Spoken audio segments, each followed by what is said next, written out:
আপনারা দেখছেন FSRL media. ভিডিওটি ভালো লাগলে আমাদের চ্যানেলটিকে সাবস্ক্রাইব করে আমাদের পাশে থাকা বেল আইকনটি প্রেস করে আমাদের সাথে। ভাইজান আসসালামু আলাইকুম। বলছি আপনি এখন নলেজ সিটি মাঠে এসছেন, আজকে যে 21, 22, 23 ঐতিহাসিক সালে আজকে যা তৃতীয় দিন, তো দেখতে পাচ্ছেন এখানে হাজার হাজার হাজার হাজার হাজার হাজার মানুষ, চতুর্দিকে হাজার হাজার মানুষ, তার মানুষের সমাগম, তারা নলেজ সিটি মাঠে উপস্থিত হয়েছে। এদিকে জলসা হচ্ছে, ওদিকে খাওয়ান দাওয়ান হচ্ছে, ওদিকে ভাইজান আর ভক্তদের সাথে মুসাফা করছে।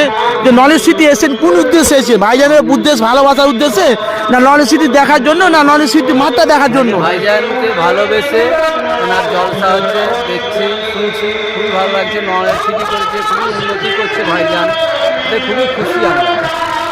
এই জন্যে এসা যে ভাইজানের বক্তব্য শুনবো, ভাইজানের কী করছে সেগুলো দেখার জন্য দেখলাম, খুবই ভালো লাগলো। সব কিছুতে আগাচ্ছে। তো আব্বাস ভাইজানকে আপনি কোন সম্পর্কে ভালোবাসেন? ন্যায় সম্পর্কে না কোন আব্বাস ভাইজানকে কোন সম্পর্কে ভালোবাসেন?